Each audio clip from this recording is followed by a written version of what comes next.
आइए, आपने पूछा चंद्र ग्रहण के बारे में क्या करना चाहिए,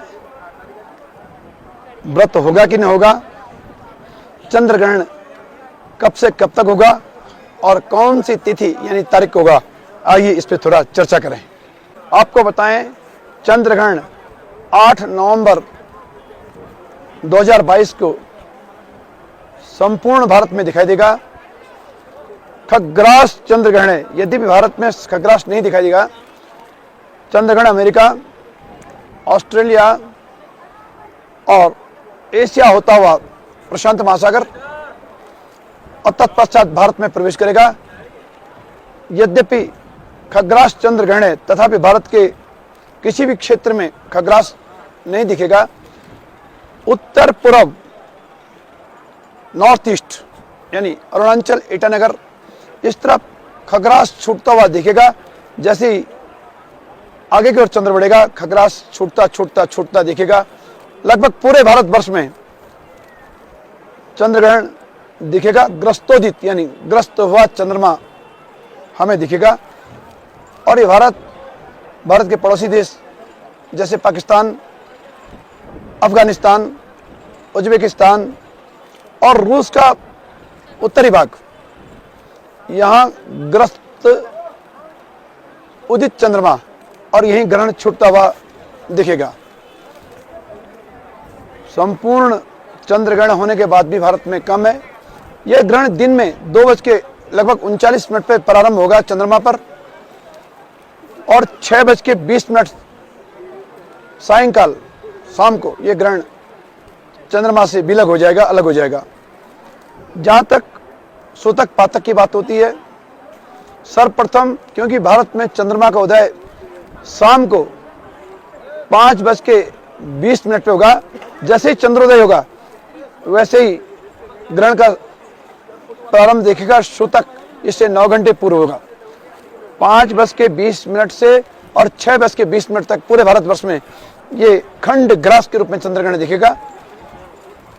खग्रास अगर कोई देखना चाहे तो कनाडा, पूर्ण खग्रास कनाडा में ग्रहण दिखेगा। भारत में खंड ग्रास के रूप में दिखेगा। और इसका जो सूतक बताया गया है चंद्रग्रहण, जो धर्मशास्त्र कहता है 9 घंटे पूर्व चंद्रोदय से यानी 5:20 पर ग्रहण सहित चंद्रमा उग रहा है, ग्रस्तोदित है। इसके 9 घंटे पूर्व अर्थात ठीक प्रभात में 8:20 पर सूतक प्रारंभ हो जाएगा।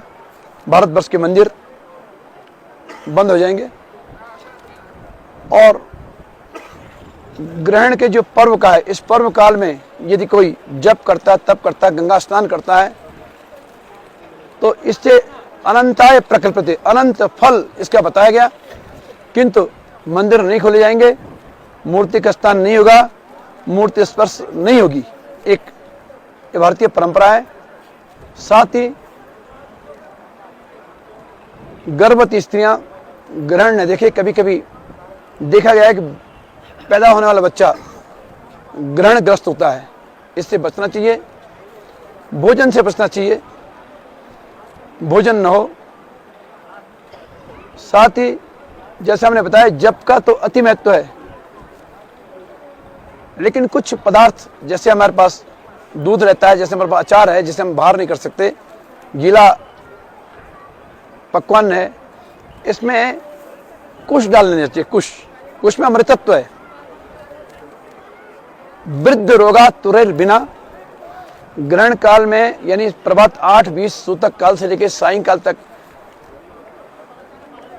मौसम ग्रहण का होगा। कहने का भाव कि वातावरण दूषित होता है, चंद्रमा की जो सीधी किरणें हम तक आती हैं, अमृतत्व होता है। कार्तिक पूर्णिमा है, वो हम तक पहुंचेगी नहीं, अमृतत्व नहीं हो पाएगा। इसलिए भोजन से बचें। वृद्ध रोगा तुरैर बिना, कुछ लोगों के लिए छूट है। वृद्ध, रोगी, बालक, आतुर यानी जो नहीं रह सकता है उसके लिए। फिर भी आपसे निवेदन है, आप दवा खाते हैं तो कम से कम 1:30 जब चंद्रमा मलिन होना प्रारंभ हो जाएगा, ग्रहण का प्रभाव प्रारंभ हो गया, तो 1:30 से पहले आप जो बहुत आवश्यक रूप में जिन्हें खाना होता है, भोजन करना होता है, वो 31 के बाद वो भी नहीं करें, उसके पूर्व कर दें। बाकी जो रह सकते हैं वो रहें। और साथ ही आपने पूछा पूर्णमासी का व्रत ग्रहण के दिन कैसे करें, आपसे बताएं। इस बार बड़ी सुविधा हुई है कि इस ग्रहण में पूर्णिमा व्रत के लिए है ही नहीं 8 तारीख को, ये 7 तारीख को ही है, यानी पहले दिन पूर्णिमा का व्रत हो जाएगा। 7 नवंबर को ग्रहण 8 को है। बस यही सूचना हम आपको देना चाहते थे। और धर्म कृत्य शास्त्रों में जो लिखा है उसका अनुपालन, धर्मो रक्षति रक्षता, हम धर्म का पालन करेंगे तो धर्म हमारी रक्षा करता है, इसलिए धर्मशास्त्र का अनुपालन करना चाहिए। और सारे देश और दुनिया के लिए, इस देश ने ही, इस भारतवर्ष ने ही ग्रहण ने बताया, छादय तर्कमिंदुर विदुम भूमिभा छादय छाद्यमान्य के खंडम करूँ। जो लोग कनाडा में बैठ कर ग्रहण देखेंगे तो जब चंद्र ग्रहण होता है तो पूरा का पूरा चंद्रमा ग्रसित हो जाता है।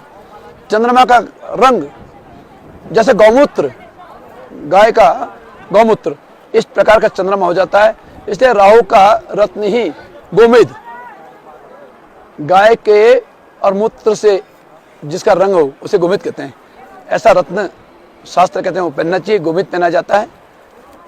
चंद्रमा पूरा ग्रसित, जबकि सूर्य ग्रहण में ऐसा नहीं होता है।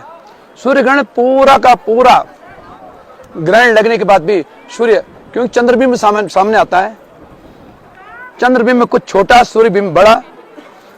बहुत प्रयत्न करने पे भी सूर्य पूरा ढक नहीं पाता, एक तरफ ढकने का प्रयत्न करते करते पूरा ढके तब तक दूसरी तरफ छूट जाए। कहने के बाद चंद्रबिंब छोटा, सूर्यबिंब बड़ा, इसलिए छादय तर्कमिंदुर विदुम भूमिभा छादय छाद्य मानक के खंडम कुरु, ऐसा हमने शास्त्रों में पढ़ा है, ऐसा हमने लागव या सूर्य सिद्धांत में पढ़ा है। जबकि चंद्रबिंब छोटा और पृथ्वी की छाया बड़ी, भूमिभा, तो पूरी की पूरी पृथ्वी की छाया इसे आच्छादित कर देगी, जिसका दृश्य इस बार कनाडा में दिखेगा, भारत में नहीं दिखेगा। यहाँ जितना दिखने वाला है खंड ग्रास के रूप में। खैर, शास्त्रों की बात थी। आप पर्व का लाभ लें, जप करें और मंत्र सिद्धि अवश्य मिलेगी, क्योंकि ये पर्व काल है। जय वेद विशाल, जय भारत।